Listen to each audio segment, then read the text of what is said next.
Hello again, everyone. In this technical analysis of the stock market video, I call it What's Past is Prologue, because history does indeed set the context for the present. I want to show a comparison of our current market to two different rallies from the 1930s, and I'm going to focus on the Dow Industrials. But before I do that, I go over all of the markets daily in detail. Head on over to joehenches.net right here. Check out the website, check out the membership. Our current rally that we've had here from the March 23rd low into, I think it was June 8th was the high earlier this week. I think it was Tuesday, Wednesday. We'll look at that in a minute. It was 51.4%, and it was indeed one for the record books. It was huge. But that also followed a crash that was minus 38.4%, and it was also one for the record book. So when you have a move of this kind of downdraft, you're going to get this kind of move to the upside.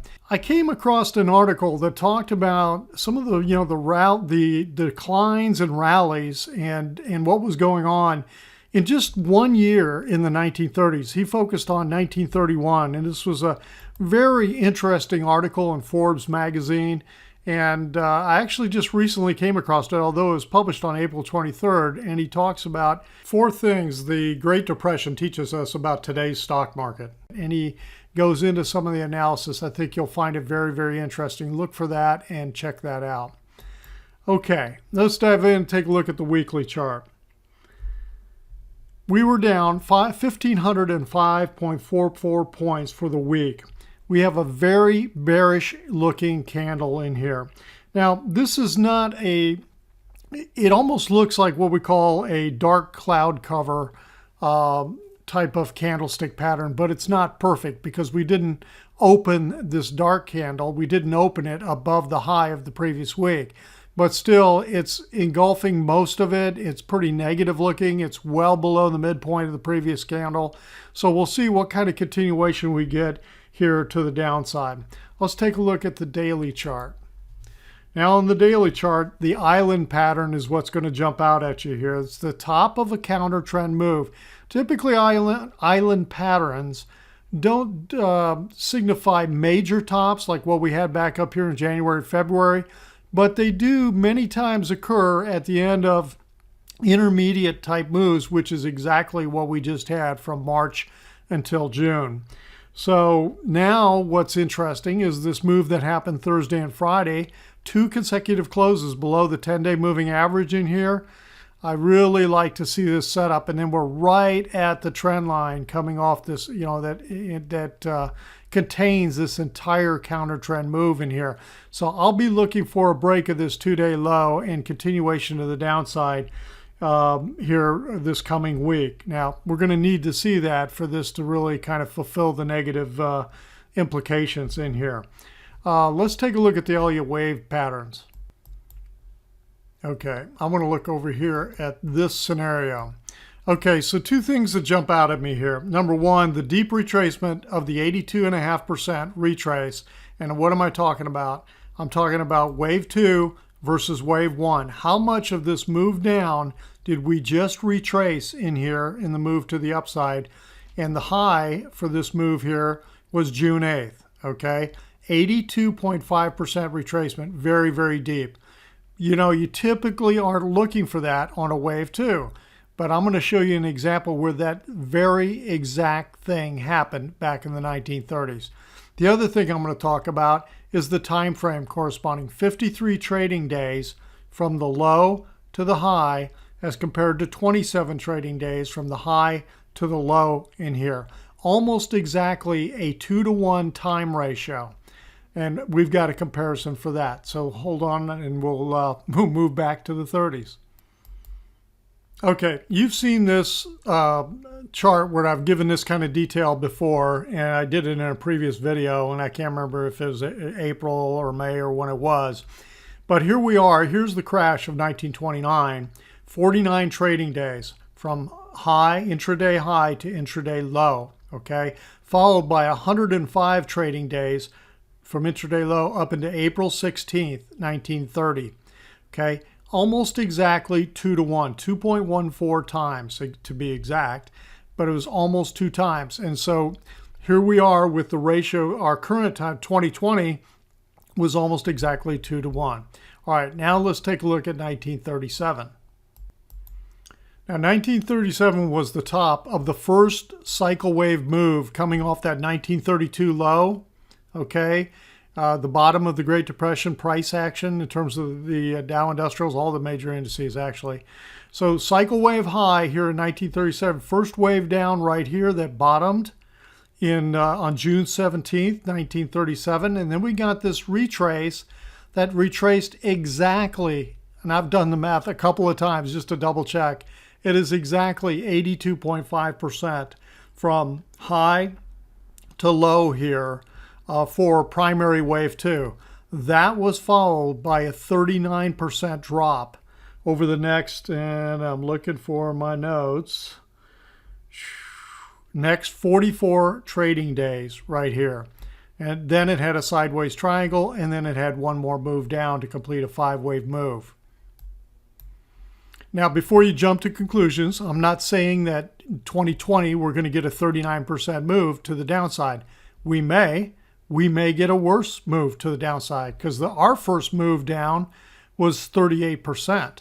Okay, so we'll see what happens. But again, what I find interesting was the time comparison for the counter trend rally between 1929 and 1930 and the comparison of the deep retracement for a wave 2 here in 1937. All right, let's go back to our current time frame. Let me close this, our time channel there, our time machine, I guess is what I'd call it. Let's take a look at the VIX. We had a huge move in the VIX up on Thursday, and then we got a pullback on Friday. Now, I've seen where many times you get a candle like this. It could mean we're going to get a couple days down, but I've also looked back, and you can see days where it actually opens the next day all the way up here and continues the explosion. So who knows for sure what we're going to get. It does look like we've started something. We got a little moving average cross to the upside, which we really haven't had in a long, long time. The other thing is just two things that jumped out at me this week. I pointed out to my members that I was seeing a pretty interesting divergence that was showing up here on the RSI, and the price action was happening here Tuesday and Wednesday that led me to believe that a turn was coming, and indeed we did get that Thursday and Friday. All right, there are 4 key ETFs I want to take a look at this weekend and just see what they're showing us.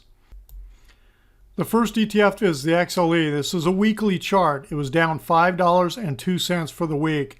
What I want to point out is look at this extremely bearish candlestick pattern that we've got in here. This is almost a perfect, what they call dark cloud cover, okay? And it gapped up and opened above the prior week high, came down and closed well below the midpoint of the previous week. This is very negative looking, okay? So after everybody got really excited about the move that was happening in the energy stocks, not so fast. We'll see what kind of follow through we get this week, but it doesn't look very good. Let's take a look at the financials. Now, XLF is something similar, but it's not a perfect dark cloud cover because it's a variation because we didn't open above the previous week's high, but still very negative looking. And it was down $2.41, and a lot of the banks and financial stocks were getting hit. Okay. The third one I want to look at is the discretionary, consumer discretionary. Look how it came up here. It was right at the all-time highs. Okay. Here's the week of February 16th. And the previous week got right up there, nudging right up against it. And then this week we did punch above it, could not hold, and came back down and closed very negatively, down $5.91. Now, this looks like maybe it didn't open above, but it did when I look at the numbers. The high was 131.99. We opened at 132.01, just a few pennies above the prior high, and then came down and closed well below the midpoint of the previous week. Very negative look to this candlestick pattern. So we'll be watching to see if we get a break of these lows. Again, all of these patterns are kind of like a huge flag that's waving and saying warning, warning, caution. Okay, but you need follow through. You need to break the lows, and you need follow through the downside to confirm that this is exactly what's happening. All right, and then the last thing I want to take a look at is the home builder. And the home builders too had almost a picture perfect dark cloud cover reversal pattern in here. Very, very negative, and really you could call it in a bearish engulfing because of the way it totally engulfed the previous body of the previous candle for the last week. Okay, or the week before last, however you want to refer to it. So it was down $3.64 for the week. I would not be surprised to see this start to continue to really head south in here. And those are the four ETFs I wanted to just quickly look at. Those jumped out at me. That's it for this weekend. If you felt like the video was helpful, give it a thumbs up. And if you're not a subscriber to the channel, please subscribe. Hit that little subscriber button. If you want more of this kind of information on a regular basis, head on over to joehenches.net and check out the membership. All right, everyone, have a great weekend. We'll talk to you on the next video.